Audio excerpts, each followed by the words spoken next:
नमस्कार मंडळी. तर सर्वांचं आपल्या चॅनलवर स्वागत आहे आणि आपल्या चॅनलचं नाव आहे क्यू विथ ABC. मी आहे अशोक बाळू चौधरी आणि जो आजचा विषय आहे, आज ज्यावर आपण चर्चा करणार आहोत, अर्थात तुम्ही सुद्धा माझ्यासोबत आहात याची मला पूर्ण कल्पना आहे.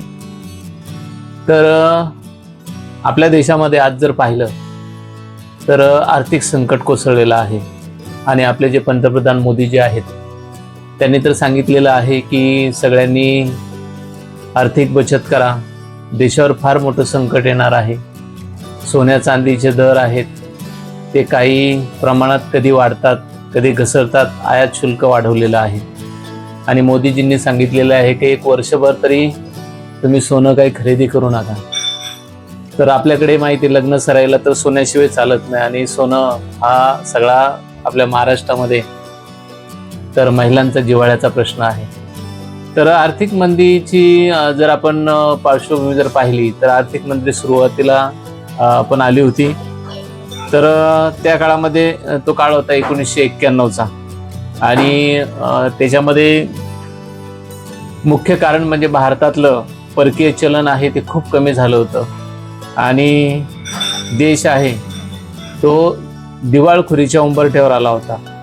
भारताने त्यावेळेस खूप कर्ज घेतलं होतं आणि याच्यानंतर खूप सुधारणा करण्यात आली. त्याच्यानंतर 2008 सालाला सुद्धा आर्थिक मंदी आली होती आणि याच्यामध्ये सुद्धा हेच कारणं होती. आणि तुम्हाला माहीत आहे 2020 या कालावधीमध्ये तर जागतिक कोविडचं संकट आलं होतं आणि त्या काळामध्ये लॉकडाऊनमध्ये उद्योगधंदे बंद झाले होते. आता आर्थिक मंदीची जर मुख्य कारणं जर आपण पाहिली तर त्याच्यामध्ये रोजगार फार महत्त्वाचा आहे. उद्योगधंदे नसल्यामुळे रोजगार कमी होतो, बेरोजगारी वाढते आणि आपल्या भारतामध्ये लोकसंख्या प्रचंड प्रमाणात वाढलेली आहे आणि त्याचाच परिणाम कुठे होतो तर आर्थिक मंदीवर होतो. जर आपण पाहिलं तर तेलाच्या किमती 3 रुपये, 3.25 रुपये, गॅसच्या किमती वाढलेल्या आहेत. त्याच्यामुळे आर्थिक जे बजेट जे आहे खास करून सामान्य वर्गातील तर त्यांना बाकीच्या गोष्टी ज्या आहेत म्हणजे रोजीरोटी आहे किंवा आपण निर्वाह जो उदरनिर्वाह जो आहे तो पार पडणं किंवा तो हे करणं भागवणं, खर्च भागवणं फार कठीण झालेलं आहे. आता तेलाच्या किमती वाढल्या, वाहतूक वाढली. अर्थातच सामान्य लोक जी वाहतूक त्यांच्याकडे काही खाजगी वाहन नसतं आणि त्याच्यामुळं जे वाहनं जे असतात सार्वजनिक वाहनं जर बस असेल, रेल्वे असेल, यांची तिकीटं वगैरे वाढणार, सगळ्याच गोष्टी वाढणार. त्याच्यानंतर कंपन्यांच्यामध्ये जर तुमचं इंधनाचा दर वाढले तर त्यांचे सुद्धा ते सगळे म्हणजे बिस्किट कंपन्या असतील तर त्यांचे रेट अर्थातच वाढणार आणि आपल्याला आहे तर त्याच्यामध्ये ते सगळ्याच गोष्टी आपल्याला महाग पडणार आहेत. ज्यांना नोकऱ्या आहेत किंवा जे गव्हर्नमेंट सर्वंट आहेत त्यांचं एक वेळ आपल्याला सांगता येईल का बाबा ठीक आहे त्यांना महागाई भत्ता वगैरे वाढतो. तर आता हे सर्व कशामुळे झालेलं आहे तर आता तुम्हाला माहिती आहे जगाच्या पाठीवर किंवा जागतिक युद्ध हे मोठ्या प्रमाणात सुरू झालेलं आहे आणि एकच प्रश्न निर्माण झालेला आहे की सोने खरेदी वर्षभर का टाळायची आहे, त्याचा परिणाम काय होणार आहे. तर जर एक विचार केला तर सर्वसामान्य लोक जर घरामध्ये जर आर्थिक बचत करायची असेल, पैसे जर शिल्लक राहिले तर त्यांचा अर्थात कळ असतो का सोने करून ठेवायचं जेणेकरून अडीअडचणीला तो उपयोगी आला पाहिजे. मोठं संकट आहे ते म्हणजे युद्धाचं आहे आणि युद्ध जर आपण पाहिलं, दररोज जर बातम्या पाहिलं तर देशांतर्गत कलह चालू आहेत.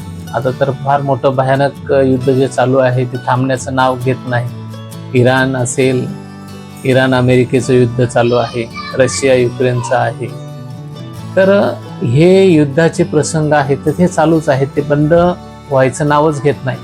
त्याचा परिणाम असा होतो की इराणी भागातून जे आपल्याला तेल मिळतं, क्रूड ऑइल वगैरे, आणि आपल्या देशामध्ये हे तेलाच्या खाणी कमी आहेत त्याच्यामुळं मग सगळं इंधन आपल्याला बाहेरून मागवावं लागतं. तर अर्थातच जर आपण ग्रामीण भागामध्ये जर पाहिलं तर तिकडे तेल कमी पडल्यामुळे ते तेलावर प्रोसेस करून जे पेट्रोल, डिझेल, गॅस आहे त्यांचा तुटवडा निर्माण झाला. आता तर आपले भारताचे पंतप्रधान यांनी तर सांगितलेलं आहे की आता तुम्ही बचत करा, आर्थिक बचत करा, तेल कमी वापरा. गाड्यांच्या मध्ये तर वापराच, परंतु खाण्याचं तेल सुद्धा कमी खा. परंतु उपाशी राहून चालणार नाही, आपल्याला जगण्यासाठी थोडंफार तर खावं लागणार. आपण जर ग्रामीण भागामध्ये पाहिलं तर गॅसच्या किमती त्यावेळेस स्थिर होत्या, परंतु काही अफवांच्यामुळे गॅसच्या बाटल्यासाठी 1-1 किलोमीटरपर्यंत रांगा होत्या. तर अशा प्रकारची अवस्था आपल्या भारतामध्ये आहे. तर कुठेतरी आपला देश, असं म्हणावं लागेल की आपला देश कुठे आर्थिक मंदीकडे चाललेला आहे का, असं प्रश्नचिन्ह नक्कीच आपल्या समोर निर्माण होतं. तर त्यातून आपल्याला वाट काढण्यासाठी थोडंसं आपल्याला वेळ द्यावा लागणार आहे, थोडासा काळ आपल्याला थांबावं लागणार आहे. तर भारत देश आहे ते विकासाकडे वाटचाल करत आहे, परंतु त्याच्यामध्ये जे काही अडथळे आहेत तर ते शेवटी आपल्याला सगळे मिळूनच पार पाडावे लागतील. तर आता जे सांगितलेलं आहे, आपल्या समोर जे संकट आहे ते बचतीचं. आता रोजगारच नाही तर बचत कशी करणार? परंतु माझं असं म्हणणं आहे की आपल्याला जेवढी शक्य आहे तेवढी बचत करावी लागणार आहे. कारण येत्या काळामध्ये शासन कोणते निर्णय घेईल हे सांगू शकत नाही. त्याच्यामुळे आपण आपल्याकडे थोडीफार घरामध्ये रक्कम ठेवायला हवी आणि अनावश्यक खर्च आहे तो आपल्याला जिथे शक्य आहे तिथे टाळणं गरजेचं आहे. त्याच्यानंतर अजून एक मोठं संकट आलेलं आहे की आता भारतामध्ये उन्हाचं प्रमाण प्रचंड वाढलेलं आहे. तर तो ताण कमी करण्यासाठी आपण झाडं लावली पाहिजेत आणि ही जर झाडं लावली तर ऊन सुद्धा कमी पडेल. आता मे महिना चालू आहे. मे महिन्यामध्ये आत्ताचं तापमान 44-45 डिग्री सेल्सिअस पर्यंत जातं. नरेंद्रजी मोदी साहेबांनी जे सांगितलेलं आहे की सोनं तुम्ही 1 वर्षभर तरी खरेदी करू नका, जेणेकरून आपलं भारतीय चलन आहे ते मजबूत होईल. कारण आपण जेव्हा सोनं आयात करतो त्या बदल्यात आपल्याला अमेरिकन डॉलर मोजावे लागतात आणि अर्थातच त्यावेळेस आपलं भारतीय चलन आहे, रुपया आहे, तो कमकुवत होतो. दुसरी गोष्ट आहे, इंधन खर्च आपल्याला वाचवायचा आहे. आता जर पाहिलं तर आपलं कच्चं तेल जे आहे ते आपण इतर देशातून आणतो, इराणी देशातून, आखाती देशातून आणतो आणि ते आता आपल्याला जास्त दराने घ्यावे लागतं आणि अर्थात त्या ठिकाणी सुद्धा आपलं चलन आहे ते मोठ्या प्रमाणात त्या ठिकाणी खर्च केलं जातं. तर मंडळी, या ठिकाणी आपण इथे थांबूया. नक्कीच विचार करण्यासारखी ही गोष्ट आहे, तर याच्यावर नक्कीच सगळ्यांनी विचार करूया. जेवढं शक्य आहे तेवढं आपण सहकार्य करूया. धन्यवाद.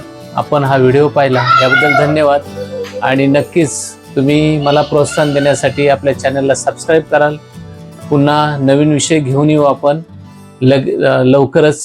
तोपर्यंत बाय बाय. धन्यवाद.